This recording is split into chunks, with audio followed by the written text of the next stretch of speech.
All right, everyone. My name is Greg Caruso. I am director of the Patrick J. Waide Center for Applied Ethics here at Fairfield University. And today we are taking part in what is called the Waide Center for Applied Ethics seminar series. So what I'm going to just do is just take about a minute or two to introduce the center and then introduce our speaker. And then I'll pass it over to the speaker and share their PowerPoint. Um, Their talk will last probably around 45 minutes, and then we generally have a question and answer period for roughly 45 minutes. The format is set up as a webinar, so unfortunately I won't be able to see the faces of the participants, but when we get to the Q&A, if you just use the raise hand function, I will unmute you and you'll be able to ask your question. Or if you feel more comfortable, you could type your question into the chat and I will read the question to the speaker. All right, so just quickly on the Waide Center for Applied Ethics. The Waide Center advances learning, research, and dialogue about the leading ethical issues of our day. We essentially have three core missions: curriculum, research, and outreach.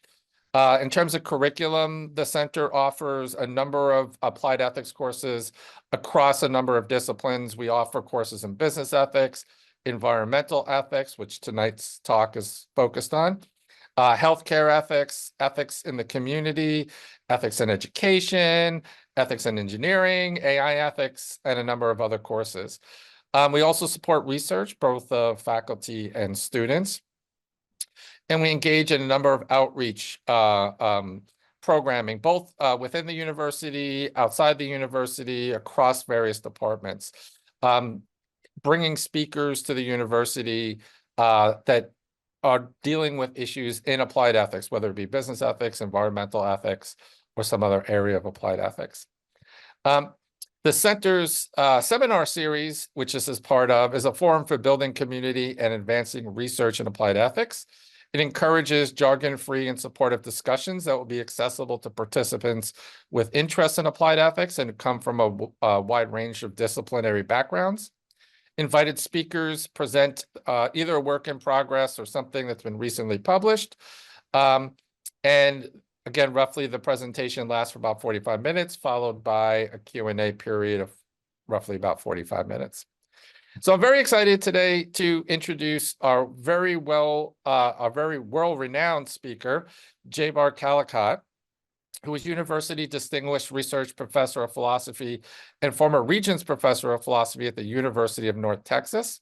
Professor Calicut held the position of Professor of Philosophy and Natural Resources at the University of Wisconsin, Stevens Point from 1969 to 1995, where he taught the world's first course in environmental ethics back in 1971, which is very impressive.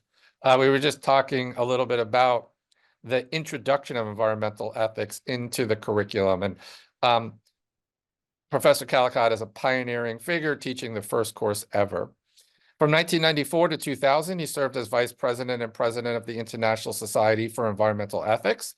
Other distinguished positions including visiting professor of philosophy at Yale University, the University of California in Santa Barbara, and the University of Hawaii. He's the author of 18 books, the editor of 15 additional volumes, and co-editor-in-chief of the Encyclopedia of Environmental Ethics and Philosophy. So I'm very excited to introduce today our speaker, Professor Calicut. Thank you very much, Greg, for the kind words. I usually say when I'm giving a lecture on another campus, I'm very honored to be here. But this is actually the first webinar that I've ever given. I Zoom in meetings all the time, but this is a somewhat unusual circumstance for me. The title of my presentation is Environmental Ethics in the Anthropocene, but actually the order of proceeding is going to be first, we're going to talk about the rather problematic and enigmatic concept of the Anthropocene.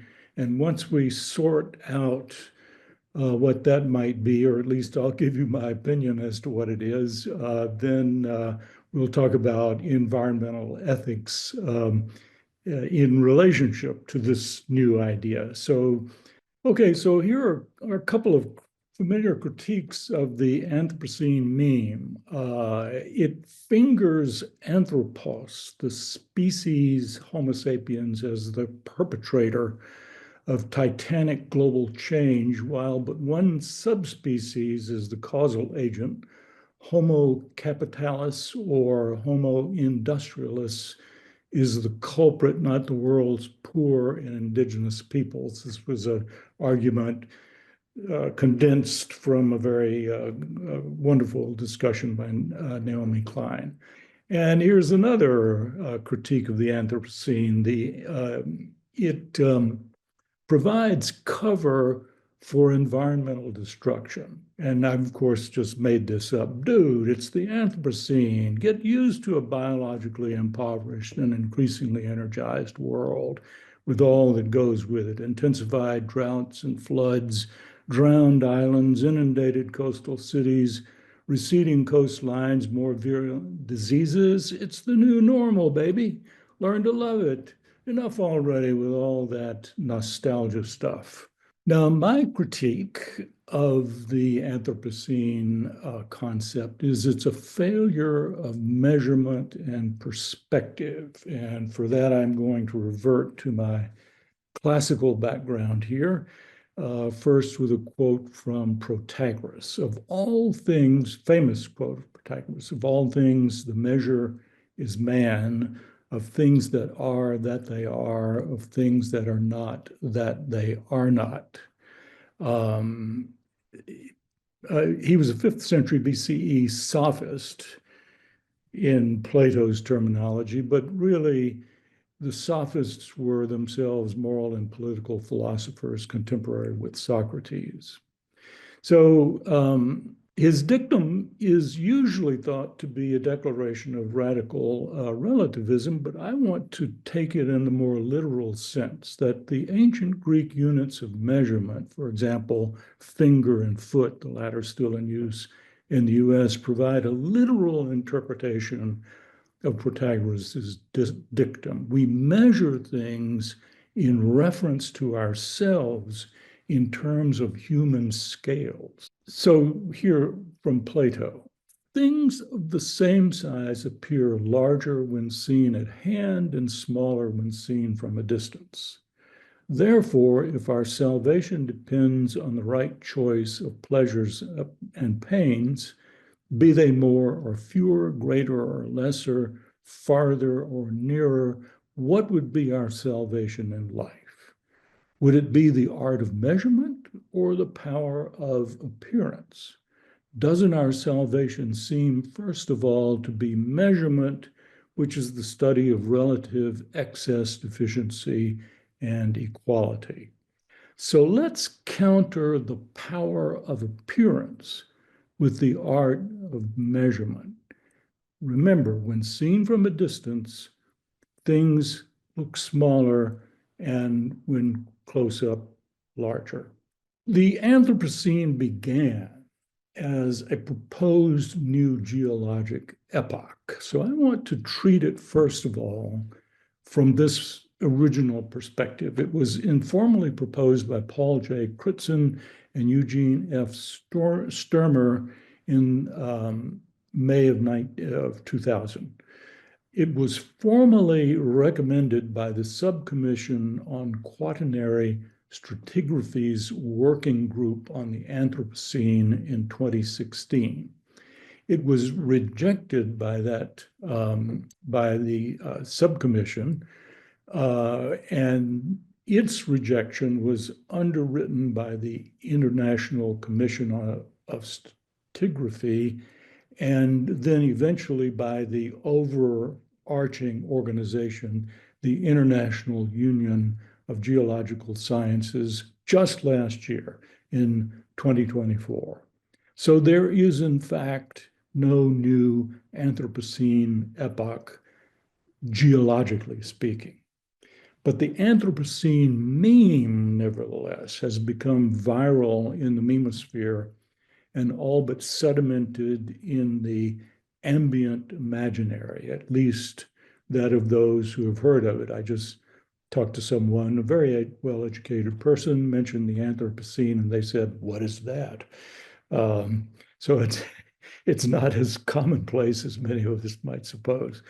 So here's just an outline of what I just said.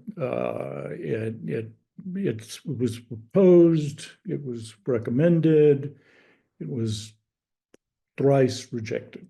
And so we don't live from the point of view of geologists in the Anthropocene. So what about the Holocene? That is the epoch which is recognized by the international, the Geological Society.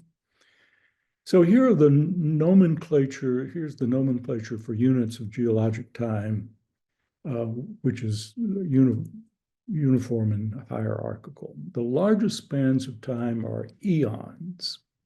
Eons are divided into eras, eras into periods, periods into epochs, and epochs into ages. So we live in the Phanerozoic eon, the Cenozoic era, the Quaternary period, but then things get a little messy when it comes to the current epoch and age. The neat hierarchical order of geologic measures of time gets a little messy and paradoxical after the Quaternary period. Officially, the Quaternary period consists of two epochs, the Pleistocene, which by the way translates as most recent, and the Holocene as entirely recent. But the Pleistocene is roughly 2 million years long, whereas the Holocene is a mere 10,000 years. So the Pleistocene is 99.995% of the Quaternary period, while the Holocene is 0.005% of the Quaternary period. And you can see it visually here. Look to the left-hand column the column one over from the right. And here this is the Pleistocene epoch, including the upper Pleistocene, and then the Holocene is only about the thickness of a line on this graph. So the Pleistocene epoch, which is practically coextensive with the Quaternary period, except for the most recent 5/1000th of it, is characterized by a series of 11 major glaciations. That is Pleistocene epoch, each lasting 100,000 years, more or less, punctuated by interglacials of somewhat lesser duration. This periodicity is driven not by the rising and falling levels of greenhouse gases, but by the Milankovitch cycle of changes in the Earth's orbit and tilt relative to the sun and the rising and falling levels of sunlight on the Earth's northern hemisphere, where most of the land is, and that's driving the glacial advance and retreat. So strictly speaking, although officially there actually is no Holocene epoch. We live in the Flandrian interglacial of the upper age of the Pleistocene epoch, while the other ages of the Pleistocene epoch are the Middle or Ionian, the Calabrian, and the Glacian.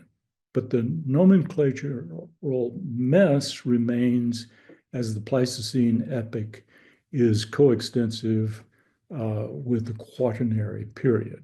So much should now be clear. The Holocene itself is not an epoch if we leave Homo sapiens or Anthropos out of account. Geological units of time are distinguished from one another by a boundary in the stratigraphic record. The Cretaceous-Paleogene boundary, for example, is marked by a thin layer of sediment containing high levels of iridium. On the far side of the boundary, dinosaur fossils are common. On the near side, they are not. Iridium is a rare metal on Earth, but abundant in asteroids, thus also explaining the cause of the extinction event. The Crutzen-Sturmer case for an Anthropocene epoch was based on changes in the chemistry. These chemicals, sulfur dioxide, nitrogen oxide, carbon dioxide, and methane of the atmosphere preserved in ice cores in a mass extinction event. The resolution of geologic temporal scales, especially those long past, is poor. Narrowing down a distant boundary to 1 million years could be regarded as pinpoint accuracy. Crutzen and Sturmer suggested that the Anthropocene began in the latter part of the 18th century, which is laughably precise. And then ridiculously, they narrowed it down even further to 1784, when James Watt invented the steam engine. Burning of fossil fuels leads to climate change, and climate change equals then the Anthropocene. Others have suggested the 1950s, when long-lived radioactive isotopes such as technetium-99 created in atomic bombs and globally distributed as fallout, will constitute an Anthropocenic signal in the stratigraphic record, similar to iridium at the Cretaceous Paleogene boundary. The iridium marker of the Cretaceous Paleogene boundary is anomalous. A more common signal is a mass extinction event, and one such is happening right now, but it began long before the 18th century. So I do think that we are, in fact, living in a new unit of geologic time. The stratigraphic signal will be the fossil remains of plants and animals on one side of the boundary and their absence on the other.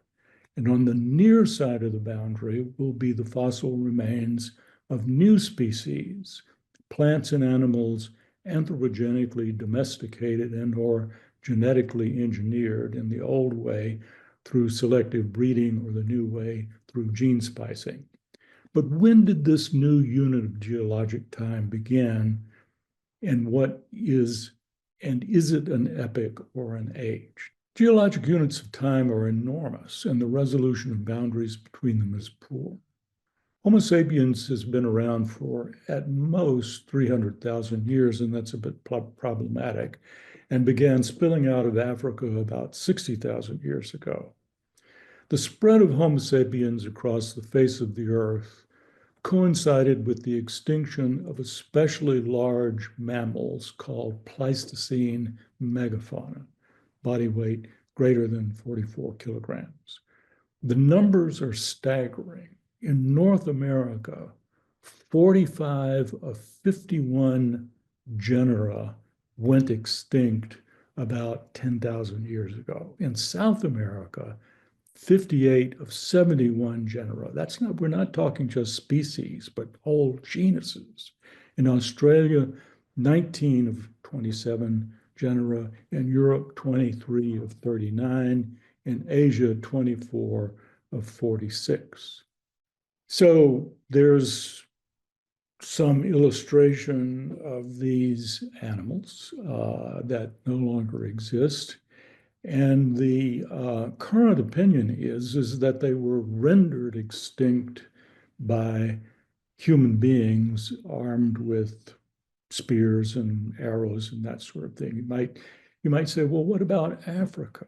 Africa, notice, was not mentioned there, and that's because large animals co-evolved with humans and had developed fear of them and tactics for avoiding them, whereas as human beings spread across Asia and then the Americas, they ran into animals. The animals never encountered a spear-wielding ape before, and so you could just walk up and kill them. At least that's the current theory. So when When Homo sapiens arrived in the Western Hemisphere is a matter of heated controversy, but the debate concerns a difference of only a few thousand years, more or less, roughly about the time that the Flandrian interglacial, often called the Holocene, began, rounding to about 10,000 years ago. The Holocene climate was especially favorable for us Homo sapiens. The advent of the Holocene was followed almost immediately by the agricultural revolution. Settled agriculture enabled people to live in cities, which fostered a division of labor and the emergence of specialized artisans, artists, commercial classes, priesthoods, and politicians. In short, we owe the existence of human civilization in all its diversity to the Holocene climate. Consider then the near coincidence of the following phenomena: the global spread of Homo sapiens, the global extinction of the Pleistocene megafauna, except in Africa, the advent of the Holocene climate, the shift from foraging to settled agriculture, plant and animal domestication and selective breeding, and the rise of civilizations. This cluster of phenomena marks the beginning of a new unit of geologic time, which must be globally scaled to count as such, according to the International Union of Geological Sciences criteria. So in other words, it has to be global in scale to count as a boundary between epochs, ages, and so on. We can now answer the question with which we began. The Anthropocene is the Holocene. The Anthropocene, the human recent, is a new and problematic name for the Holocene. Is it an age or an epoch? It's too soon to tell. By measures of geologic time, at only about 10,000 years, the new unit of geologic time has just begun, whether it's an age or an epoch. The anthropogenic mass extinction event that began 60,000 years ago and is still ongoing has and will continue to have irreversible, cascading, evolutionary, and ecological ramifications. Anthropogenic changes in the chemistry of the atmosphere and oceans will have climatological ramifications for centuries and millennia. Now that we have a clearer idea of what the so-called Anthropocene is, a hubristic and optimistic new name for the Holocene, interglacial, we can begin to tackle environmental ethics in the context of the so-called Anthropocene. First, the spatial and temporal parameters of ethics are expanded by orders of magnitude. Aldo Leopold urged us to think like a mountain. A mountain is big, but global climate change and global biodiversity loss are planetary in spatial extent.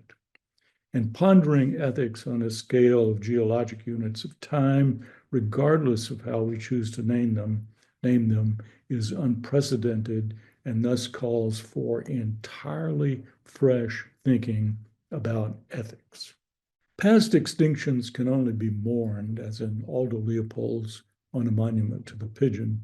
Future loss of biodiversity can just be mitigated, but only if global climate change can be mitigated.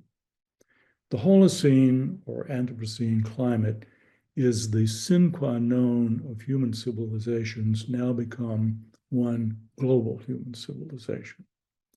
The global climate change poses an existential threat to global human civilization. For all its imperfections and injustices, the alternative, a collapse of the global food system, a human population crash, a new dark age of barbarism and fighting over the remaining scraps, is no alternative at all. The first imperative of environmental ethics in the Holocene is to preserve the Holocene in the Anthropocene is to preserve the Holocene climate. In other words, environmental ethics in the Anthropocene is climate ethics. Is climate ethics all about saving planet Earth? Emphatically, no. The Earth does not have a fever. The biosphere is not sick. The planet is not dying. As the late great evolutionary biologist Lynn Margulis notes, life is resilient. It has fed on disaster and destruction from the beginning 3.5 billion years ago. Oxygen, for example, when it first appeared, was a lethal poison to the organisms that then existed. There were several episodes in which the Earth was literally covered in glaciers totally, or just with a band around the equator. So life has endured all of these catastrophes. Margulis goes on, to me, the human move to take responsibility for the living Earth is laughable. The planet takes care of us, not we of it. Our self-inflated moral imperative to guide a wayward Earth or heal our sick planet is evidence of our immense capacity for self-delusion. Obviously, global climate change is a complex science issue involving general circulation models, atmospheric and oceanic chemistry, measuring and monitoring average annual global temperatures, rates of glacial melting, amount and pace of rising sea levels, et cetera, et cetera. Obviously, global climate change is a complex technology issue, development of carbon neutral energy sources, carbon sequestration, adaptation technologies, geoengineering technologies as a last resort. Obviously, global climate change is a complex moral issue. Those least responsible for global climate change are A, most vulnerable to its adverse effects, B, least able to cope. Poor people living in marginal environments such as coral atolls, tidal flats, arid lands, the Arctic. 2, members of future generations, and 3, fellow voyagers in the odyssey of evolution. So here are just some examples that I'm sure by now we're all familiar with of the devastating effects of climate change. More of the same. By the way, notice this. Notice the one in the upper right-hand corner, because I'm going to come back to that. Reduce your CO2 emissions now. But it's not just these poor human and animal others. If you're young, more of this and probably much more, not only of this, but a lot of other unpleasant stuff lies in your future in the absence of a robust and efficacious climate ethics. And for us old people who have planned to leave an inheritance for our kids and grandkids, more of this will be what we also leave them. Michel Serres was the first philosopher to respond to the moral challenge of climate change in 1990. Serres' Le Contrat Naturel, which alludes, of course, to Rousseau's title Du Contrat Social, portrayed nature as a violent and capricious enemy with whom we must first declare war and subsequently sue for peace. How do we contract with such an impersonal thing as nature? Via those who represent nature, namely scientists. A condition of war is one of extreme emergency in which the state assumes extraordinary powers, amounting in Serres' imaginary to a scientocracy. As Bruno Latour later remarked, such is a very French temptation. Moral philosophers, have responded with climate ethics. It's become a new applied field in moral philosophy. But most climate ethicists approach global climate change with an old and limited toolkit originating in the late 18th century. The old standards are deontology focused on duties and obligations, irrespective of consequences. And I think this familiar phrase captures the essence of deontology. Do the right thing, let the chips fall where they may. Utilitarianism focused on maximizing good outcomes and minimizing bad ones. The greatest happiness for the greatest number, first articulated by Jeremy Bentham. Deontology and utilitarianism, however, share two assumptions. Moral agents and patients are individuals belonging to an exclusive moral club based on a membership qualification. For deontology, being rational and autonomous. For utilitarianism, being sentient and capable of suffering. The font of ethics, secondly, the font of ethics is human reason in its most basic form. Self-consistency are the logical law of non-contradiction. For example, in deontology, if I will that it be a universal law that everyone tell the truth or keep their promises, then I am caught in a contradiction if I tell a lie or break a promise. Utilitarianism, in the case of utilitarianism, I demand that everyone else treat my interests in pursuing happiness and not suffering equally with their own. Thus, I am guilty of being inconsistent if I do not treat their interests, their equal interests, equally with my own. Despite interminable and intractable disputes among the passionate partisans of deontology and utilitarianism, their shared assumptions unite them as a prevailing uber paradigm in mainstream moral philosophy, which I have titled or coined rational individualism.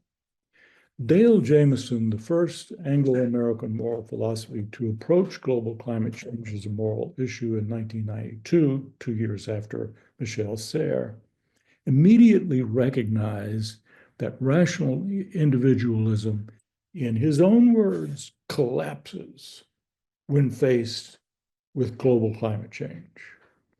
We can identify the current but not future individual moral patients who will be wronged by global climate change. I've already done so. People living in marginal habitats, being more vulnerable, or who will suffer from it, but we cannot identify the individual moral agents who are wronging them or causing them to suffer. So Dale has put this collapse of the rational individualism uber paradigm of the moral philosophy we've inherited from the 18th century into an allegory about Jack and Jill and about bicycle theft. So I'm sort of playing with this and calling it a ditty in honor of John Cougar's ditty about Jack and Diane. And so I'll call each moment of his allegory a ditty. And this was a famous Italian movie in the 1960s about called Bicycle Thief. So I thought I'd throw that illusion in as well. All right. Ditty one. Jack intentionally steals Jill's bicycle. One individual acting intentionally has harmed another individual. The individuals in the harm are clearly identifiable, and they are closely related in time and space. This is the prevailing uber paradigm in moral philosophy. Ditty two. Jack is part of an unacquainted group of strangers, each of whom, acting independently, takes one part of Jill's bike, resulting in the bike's disappearance. This is varied along the axis of distributed versus individual moral agents. Ditty three. Jack takes one part from each of a large number of bikes, one of which belongs to Jill. This is varied along the axis of distributed versus individual moral patients. Ditty four. Jack and Jill live on different continents, and the loss of Japanese Jill's bike is the consequence of a causal chain that begins with Jack ordering a used bike at a shop in Jamaica. This is varied along the axis of spatial scale, distance between agent and patient. 85, Jack lives many centuries before Jill and consumes materials that are essential to bike manufacturing. As a result, it will not be possible for Jill to have a bicycle. Varied along the axis of temporal scale, the interval in time between agent and patient. 86, acting independently, Jack and a large number of unacquainted people set in motion a chain of events that causes a large number of future people who will live in another part of the world from ever having bikes. This is varied along all axes at once. And this is the moral dimension. These are the moral dimensions of global climate change. The upshots of Jameson's little ditties about Jack and Jill. The emissions of greenhouse gases attributable to any given individual, even to a mega consuming individual, is a minuscule fraction of the total. It is impossible to assign blame, therefore, to any individual Jack for a climate-related wrong or harm suffered by any individual Jill. Acting from ethical motives, the voluntary reduction of greenhouse gas emissions by any individual Jack or individual Jill will have no measurable effect on total greenhouse gas emissions. You can get rid of your car, refuse to travel by air to the next climate ethics conference, and make sure all your household electricity comes from solar panels or wind turbines. But when the annual greenhouse gas emissions are totaled, your personal sacrifices will have registered no measurable effect. So here's this slide again. African climate change is deadly serious. Reduce your CO2 emissions now. Remember this image from the previous slide. It assumes that the only moral response to global climate change is voluntary, individual action.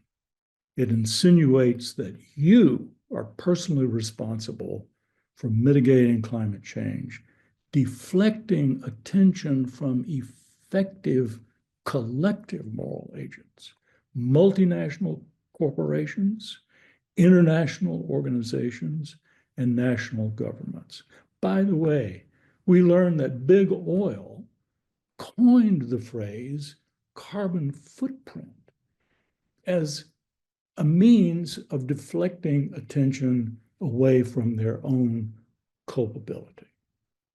I know that Steve Gardner is going to be one of your speakers, so this will be a nice, you can ask him about what I have to say in question and answer.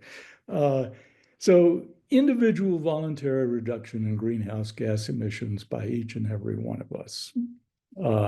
Stephen Gardner, author of A Perfect Moral Storm, The Ethical Tragedy of Climate Change, declares that global climate change has occasioned massive moral corruption.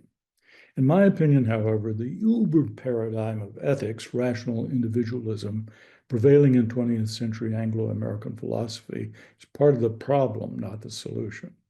Ordinary people need no help from philosophers or economists to recognize the free rider catch, which is, if I'm doing all of these things and all of my neighbors are not, then I'm a chump, basically. We've got to get everybody on board.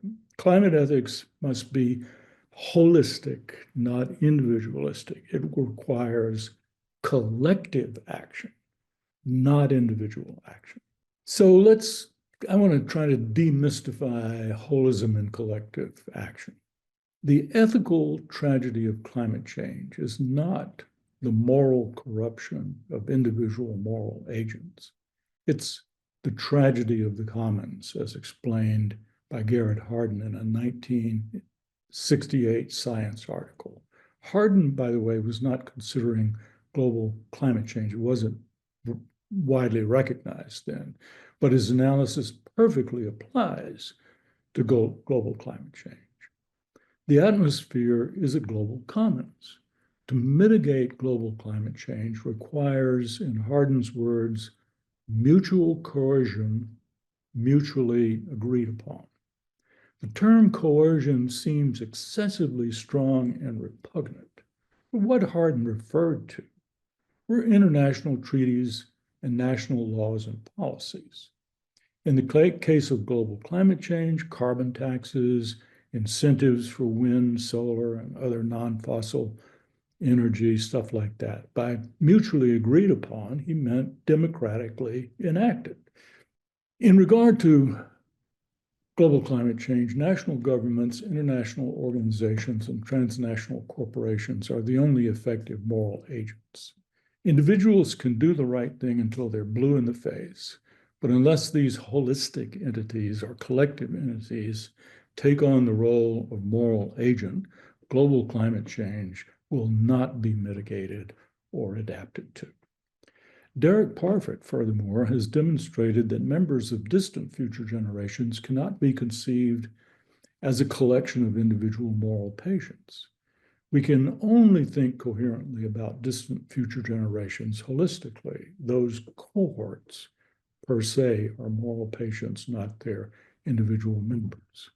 Finally, our moral concern for fellow voyagers in the odyssey of evolution is for species per se, not for individual specimens. There's, in response to the intuition, and I think many ethicists at bottom understand that, and it would agree if pressed with Jameson, that traditional ethics collapses in the face of global climate change. It doesn't do the work that we need done in the context of climate ethics. Another alternative put forth, therefore, is virtue ethics. And it's agent-oriented as opposed to patient-oriented. The mutual coercion part of Hardin's formula is easy enough to understand: treaties, policies, laws. But how do we achieve the mutually agreed upon part? In other words, political will. Mainstream climate ethicists focus on the harms to moral patients and call for sacrifices on the part of moral agents. And that's proven futile. In the context of global climate change, there has been a revival of virtue ethics, which hails all the way back to the moral philosophies of Plato and Aristotle. Virtue ethics is agent-oriented. It is about self-respect, becoming an excellent human being, priding oneself on being generous, moderate, fair, compassionate, considerate, and so on. Cultivating virtue can be contagious. It can inspire others. It can begin to build a constituency for political action. We might call it inspirational politics. So going back to all the things that individuals can do is more like, is more symbolic than it is effective. I have solar panels. I conserve energy in various ways and in terms of diet and so on, not thinking that this is going to make a difference, but trying to manifest virtue, which hopefully others will be attracted to and emulate. Other agent-oriented ethics, the moral sentiments. Philosophers may be motivated to do the right thing by logic alone, but humans are also emotional beings, and engaging what David Hume, also an 18th century moral philosopher, called the moral sentiments can have wide appeal. What do people care about most? Well, to be honest, themselves and their friends when they're young, and have a long future ahead of them. Their kids when they are in their middle years, their grandchildren in later years, kith and kin. Global climate change poses a threat to the well-being of those we care most about. A lot of people care about the continuity of global human civilization, stable government, governance, and economy, the fine arts, the sciences, the humanities. We can see a future to avoid in failed states such as Somalia and Congo, gangs led by sociopathic warlords, a descent into barbarism, and a new irreversible dark age. Guilt-tripping, finger-wagging, calling for self-sacrifice on behalf of spatially and temporally distant others is counterproductive. Appealing to people's pride, virtue ethics, and desire to be cool and hip is a more powerful motivator than guilt. And appealing to what in fact people care about, their moral sentiments, is a more promising approach than the desire to be consistent at all costs. Love is a more powerful motivator than duty. The second step from individual action to collective action, the second step moves from individual action to collective action, and that's essentially political.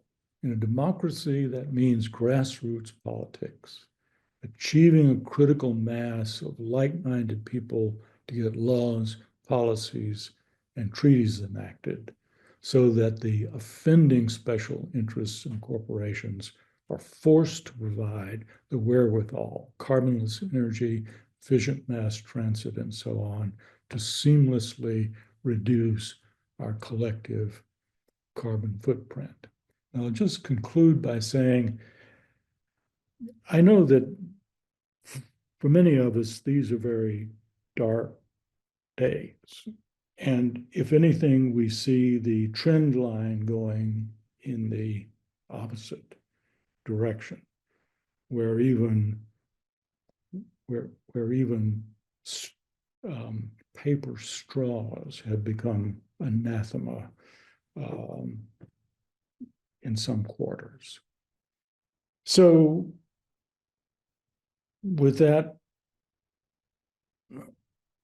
note of hope that this trend line will actually prove itself to be self-destructive. And I really think that it will.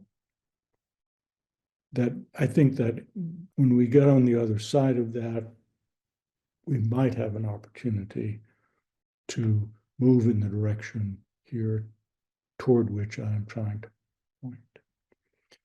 And that's all, folks. Thank you very much. All right, thank you very much. That was a really interesting talk. At this point, people can raise their hand or use the at the bottom of the screen, there's a raise hand function, and if someone has a question, they could use that and I'll unmute you.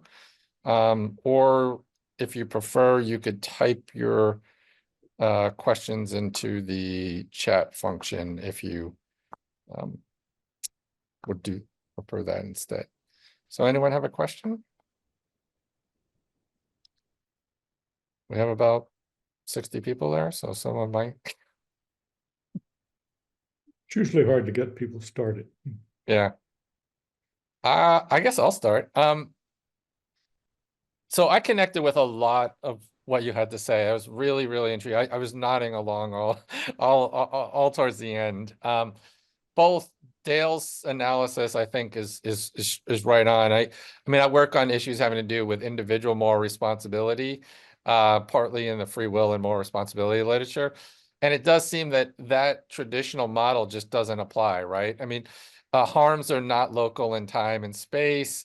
Pollution doesn't know boundaries. There's not the temporal component.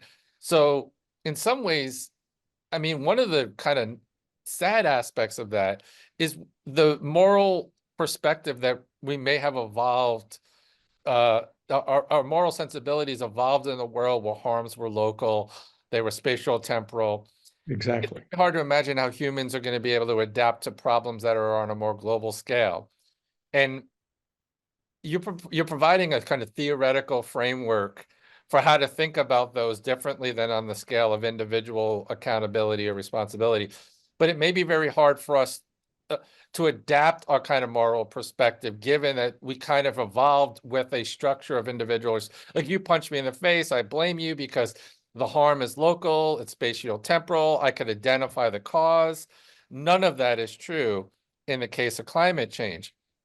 So how do we get people to make that transition? I mean, I liked your suggestions of virtue ethics and human kind of considerations. Um, do you think those are the only ways of doing it? Do you think there are other ways for people to sort of identify the kind of moral perspective that we're going to need to address global issues? Like, is there going to have to be a change in our moral practices completely? You know, I've been thinking, and perhaps should have included in the talk here, something of a kind of combination of those two things. In other words, something that is local in time and space, but also is capable of a kind of universalization or collectivization. And it's within the context of the ethics of care. Yeah, yeah. So that, for example, I I can personally provide the people that I care about the most, my son, grandson, their, wives and children and so on. These are the people that I care about the most, that I love. So I'm going to do everything I can to give them an education, um, a social capital, um, uh, property inheritance, and so on. Other people will do the same for those that they love and care about. But the one thing we can't do individually is to give them a habitable planet and an intact civilization. So the only way we can do that is cooperatively with other people. So we're starting out with something very local within sort of the Humean tradition, which I think the ethics of care is sort of an offshoot of.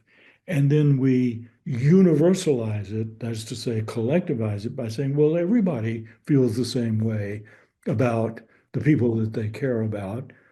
Mhm.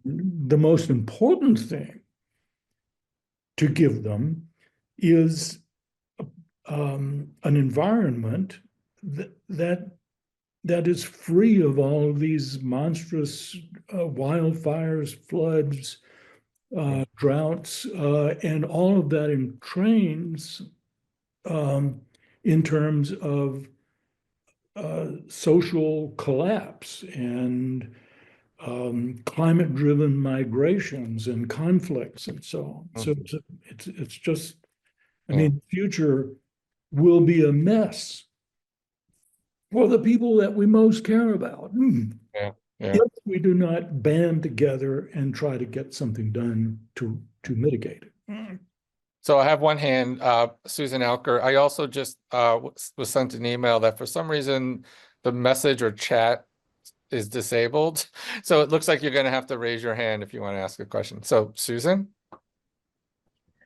Yes, thank you. Yes, I was trying to put a comment in the chat and nothing was Sorry. happening.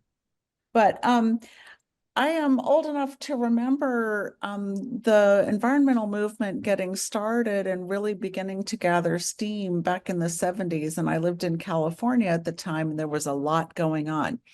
Here we are 50 years later, and finally we have people across the nation doing things like recycling garbage, which, it seems to me it takes a very long time. And so I love the idea of like, yeah, let's make it really cool to drive electric cars, to live in tiny houses, to garden in the backyard, all these things. but I'm concerned that we don't have enough time. I don't know that we have 50 years in which to accomplish this. So I wonder, how can we move faster than we have in the past? Well, I think that what is moving us faster, even though there is a, a, a lag time, but I think it's going to be a shorter one, is by the acceleration of the climate crisis itself. I mean, when people really start to feel the impact, as people in Southern California recently did, of the the effects of climate change in terms of wildfires and property destruction and the impossibility of rebuilding because you can't get insurance. And when people on the coast are experiencing increased frequency and severity of hurricanes and these excessive rainstorms that are so destructive, how can you not begin to think that this can't go on? And we've got to make some changes here. And the only way that that can happen, as I've been trying to say, is via these larger social forces than individual action. The people who are in positions of making an impact through their technologies, their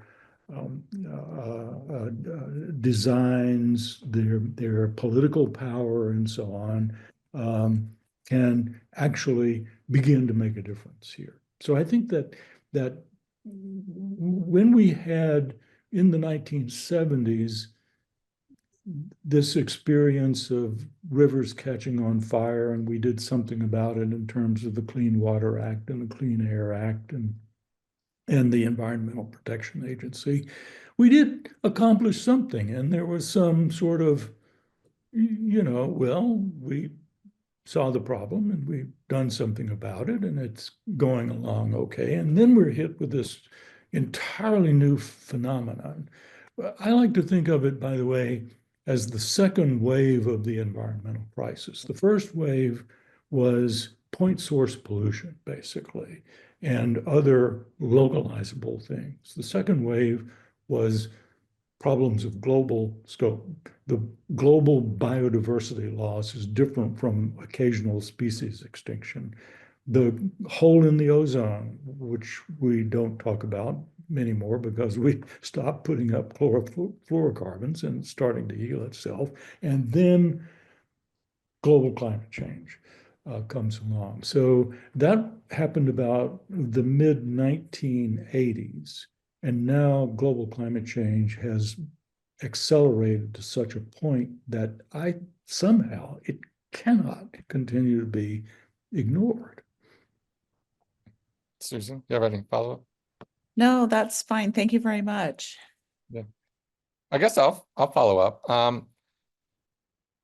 So it's very good that you're optimistic and it's encouraging. But I guess I at the moment I'm feeling very pessimistic, and having taught environmental ethics for a couple decades, I've had my optimistic moments and my pessimistic moments, and right now I'm feeling rather pessimistic. Both, in both your response to Susan and in your response to my question, it did seem that a lot of those approaches, care ethics, virtue ethics, Humean, sentimentalism, might be a little bit at odds with what you were saying earlier, because those seem all to be very much individualized, right? Where it seems like part of the solution has to be, as you said, global action or collective action. And a lot of our participants today are students in my, say, business ethics course.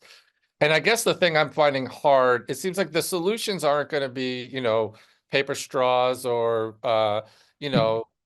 personal conservation. I mean, those are all important, and maybe for the signaling and norm setting and virtue setting, it's very important. What we need is collective action on the part of corporations, right? I mean, statistics sort of show like the top eight corporations of the world are responsible for like 65% of greenhouse gas emissions. And so the lack of political will is what's so troubling, right? I mean, we are now going to back out of the Paris Accord, it looks like. There's even an attack on the EPA. All those things you mentioned of successes in the 1970s are being rolled back in the United States. That's right. For the first time last year or this year, well, the year that just completed, 2024, we passed the Paris Accord targets, right, of 2 degrees, which the scientific community said the point of no return. So I guess on a larger scale of that collective action, how do we motivate corporate social responsibility? How do we get corporate social responsibility to deal with the tragedy of the commons in a profit-driven enterprise? So one of the things I've been thinking about and struggling with is whether, and this is a big question, whether the free market capitalist system is really up to the challenge in a profit-driven system. There's always going to be a tension, I think, between the motivation of these corporations and then the need for collective action in terms of climate change. And so what I would also perhaps advocate for is a completely different sort of picture of economics. Just like in virtue ethics and humanism on an individual level, we need something like stakeholder capitalism, where our capitalistic models of business are viewed as having responsibilities beyond just the mere return for shareholders. But get that, how do you get that implemented within a political system so entrenched as the United States, where we seem to be going probably in the opposite direction? I mean, Elon Musk just suggested we get rid of all regulation the other day, in one fell swoop, not targeted regulations, rolling back, freeing up business, but actually propose, and I hope it never happens, of eradicating all regulations on business.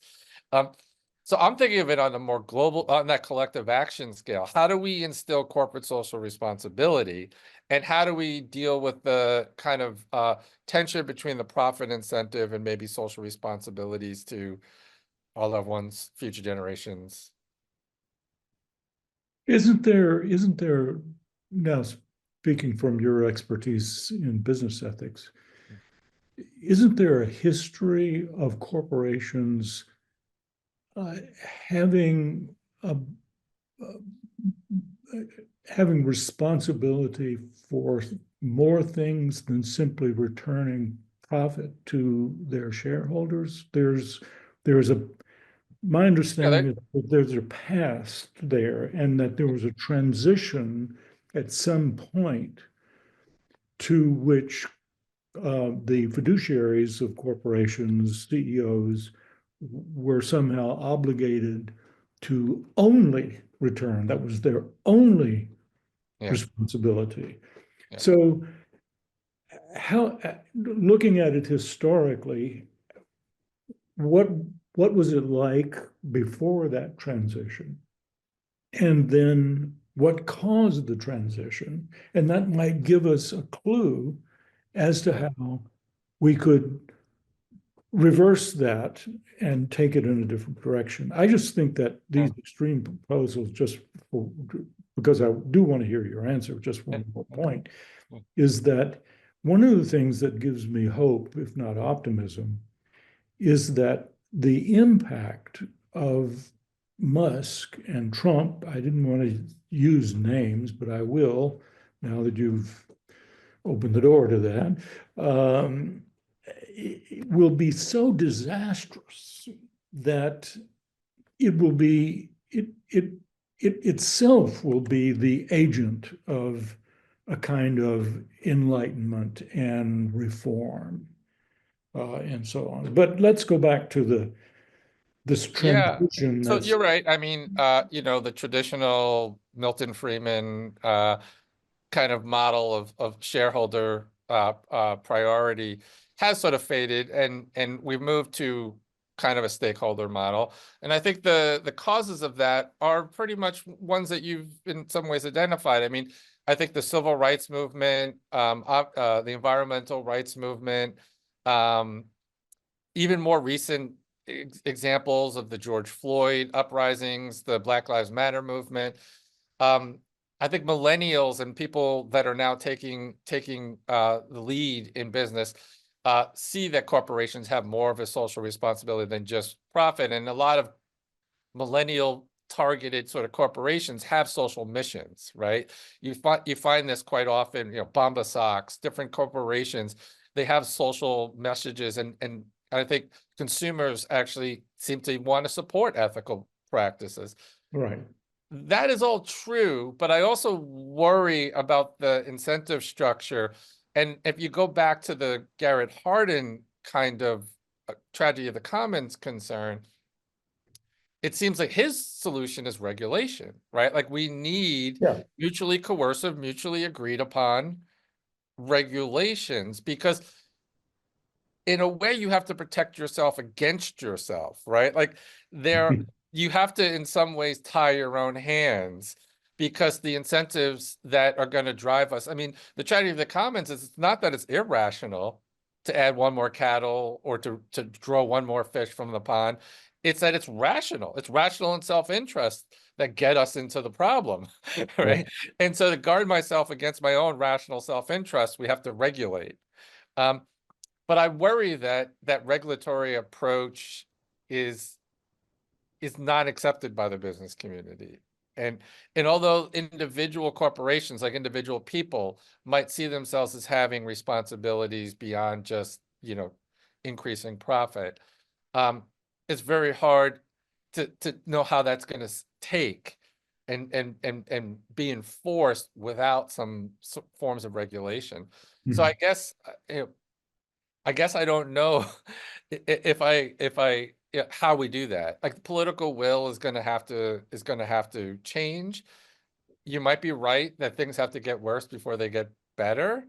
My fear is that 4 years of not at all playing along with the Paris Accords, opening up federal lands that were state parks now to be sold off to the highest bidder, to open up Alaska to drilling, all of the things that we are probably going to see very quickly, are going to it's going to take a really long time to reverse the effects of those. And so I do think like the realities are just harder to deny. You're right. The fires in California, the increased force of hurricanes, the floodlands. I mean, people are seeing it, and lack of species diversity. I mean, we're losing, we're seeing extinction rates 1,000 times greater than the normal background rate, right? We're seeing the loss of marshlands in Florida at the rate of a football field a day of marshlands, and those are the first barriers of protections against hurricanes. I think people see it. I just don't know if if people's reactions and even our will, like I get worried about the democratic process.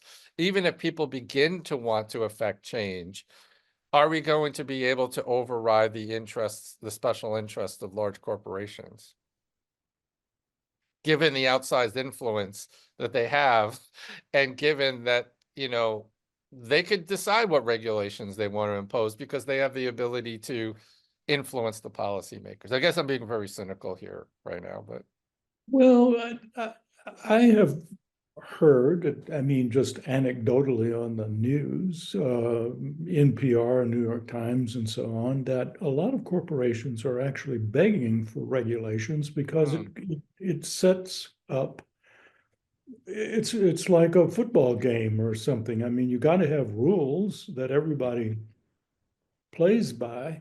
And these consist of restrictions, but at least we know what they are. And so we can then shape our business decisions in a stable business climate. Whereas if it's no regulations, then it's utter chaos. And nobody, I mean, you're vulnerable to all sorts of predation and dirty tricks and whatever. So, I mean, it's not I think corporations don't want to live in such a world as that for the most part. So There's back to hope and optimism and that sort of thing. I think that I always like to describe myself as a desperate optimist because there's no survival value in pessimism. You have to pick yourself up, look at, you know, try to look at the situation and say, what few changes can make it go in a different direction? Yeah. And sort of work at those. And each of us, by the way, according to your inclinations, your talents, and so on. I began my social activism in the civil rights movement, and one of the reasons why I sort of shifted to environmental ethics is that the basic uh, values of the civil right and norms of the civil rights movement were encoded in the Declaration of Independence. Martin Luther King repeatedly said, all we're asking is that the country live up to the ideals expressed in these documents.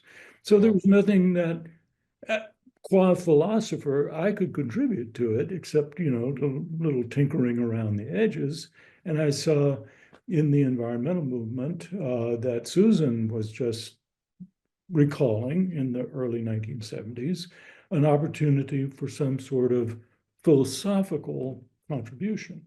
So, but I mean, other people with economics skills and with engineering skills, each person contributes in their own way. Yeah. There's two more questions. I have one in the chat by Katie. I'll read that, and then I see a hand by Eric Peterson. So Katie's question is, can an amendment to the U.S. Constitution reflect holistic and effective ethics by providing citizens, I guess, with law or the law, by law, the rights to clean air, clean water, et cetera? Which is an interesting question, given what you were just saying about the civil rights movement. It really took, you know, the Civil Rights Bill and the Voting Rights Bill and change in amendments, perhaps to bring about that change. So Katie's question is, do you think an amendment to the U.S. Constitution can be a good example of that holistic and effective ethics by providing citizens with laws to, like, with rights, like basic human rights to clean air and clean water, et cetera? Mhm. I think that that's great, and in constitutions that have been changed or emerging after some revolutions and things like that. For example, I was thinking about Ecuador, which provides in its constitution the rights of nature. Now, whether or not this is being implemented is quite another question, but at least it gives a foundation for those who want to insist upon uh, its its better realization. I think so. I think in Chile, and this is a good example of things having gotten so bad that they started to bruise counterproductive. I mean, with the Allende overthrow and the Pinochet regime, Chileans took a big turn towards democracy and environmental quality and so on. One of my colleagues at the University of North Texas, Ricardo Razzi, does field work in Chile. Really, really important stuff. So anyway. All right, Eric Peterson. I think you're Hey, on how's it mute. going? Can you hear me? Yeah. Yep, I can hear. Professor Calicott, thank you so much for this talk. There's too many questions I have, but I kept hearing just you and Greg having a great conversation. I just wanted to get involved. One thing I do want to sort of start with is, and let me preface, I do ethics, business ethics, philosophy of imagination. I don't do much environmental ethics. Uh, apologize if this is strange, but this was the first time I heard the idea that like finger wagging, doesn't get us anywhere and is probably not a good approach. And I just find it first of all, that's refreshing, but that's still, that seems to me that to be the dominant narrative, at least in the sort of like um, mainstream conversation.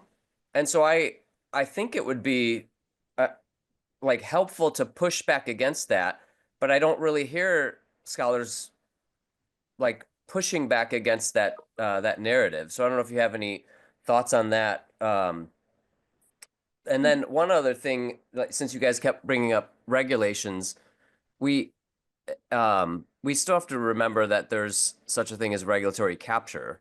So even when you pass regulations, it doesn't automatically mean that it's going to sort of end up helping, right, the environment or so I'll let you address those, and then if we have time, I have a few other things. Okay, so the narrative you're speaking of is sort of a moral self-righteousness. I'm taking that's what you're getting at there. Finger wagging, that narrative, Sure. or the counter narrative that I was proposing. I'm not quite sure which you were. No, so I'm saying it seems like the finger wagging is more dominant in the Yeah. in the conversation. Yeah, I agree. And I learned a great deal very indirectly from Aldo Leopold, who he begins a Sand County Almanac with just these little anecdotes. He subtly draws you into a relationship with nature. He doesn't, in the first part, he never mentions the words evolution or ecology or ethics. It's only once you've been sort of prepared that he begins to reveal it, and always with a sense of humor, uh, self deprecating comments, um, understatement. So I think that that's a far more effective rhetoric than soapboxes and hand waving, finger wagging, and things like that, for sure. Um, and I am trying to push back on that. Actually, that's part of what this talk was about. And I think I've even offended Steve Gardner by somewhere referring to him as the national scold.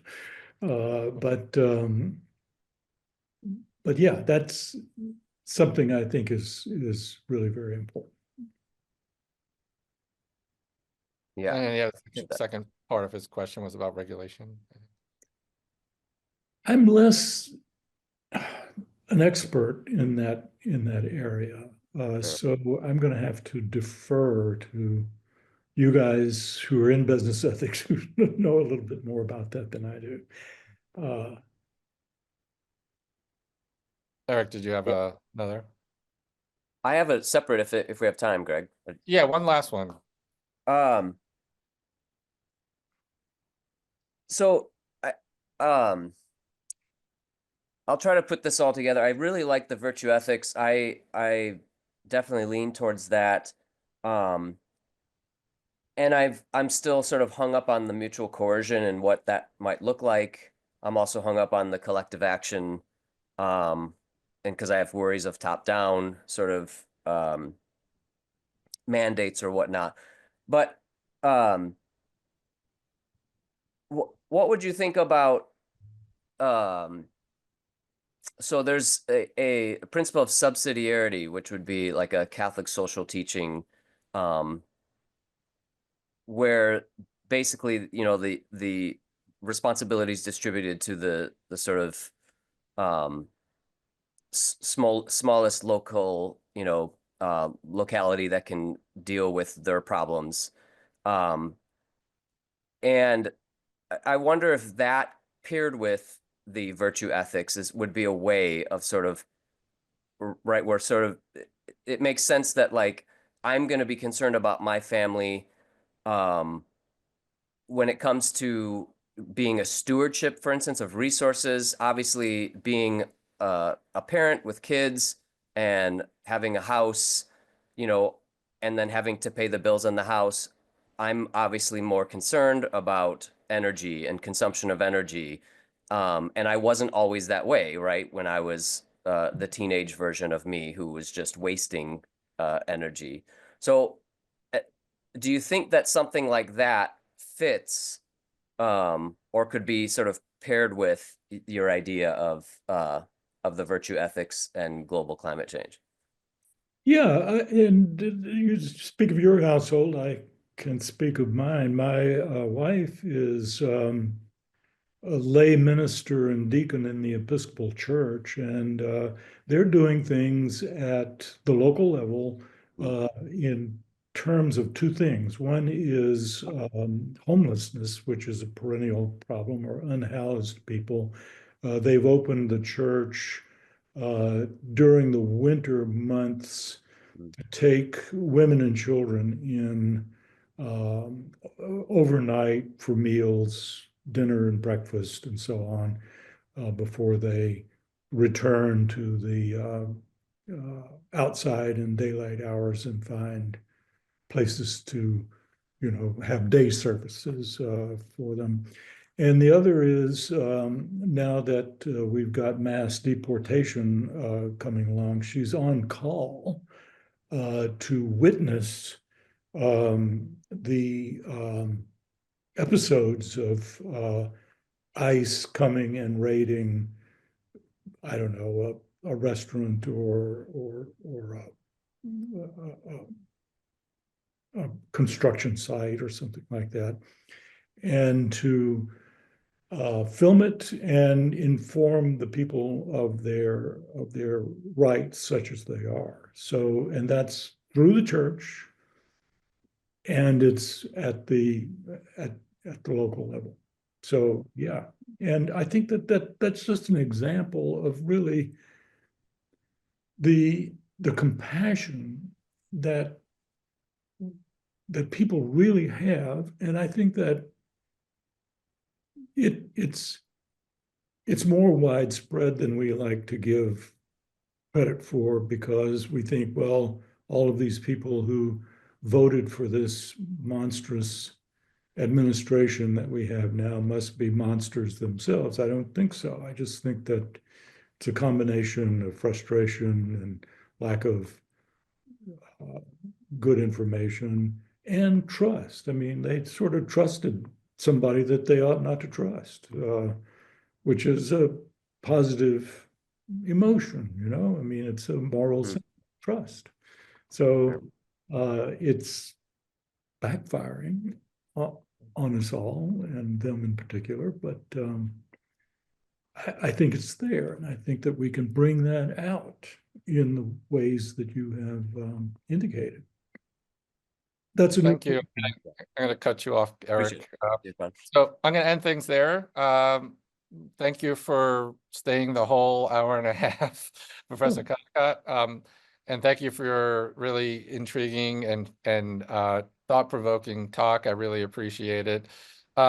For those participants that are still there, we'll be having 3 more seminars during the spring semester. One of them is Stephen Gardner, as mentioned, so that'll be an interesting contrast. And we also have one on AI ethics and one on behavioral economics and healthcare ethics. So those, just keep an eye out for those dates and those announcements. And thank you again, Professor Calicott. Well, it was my pleasure. Thank you for the invitation, and the audience. Thank you very much.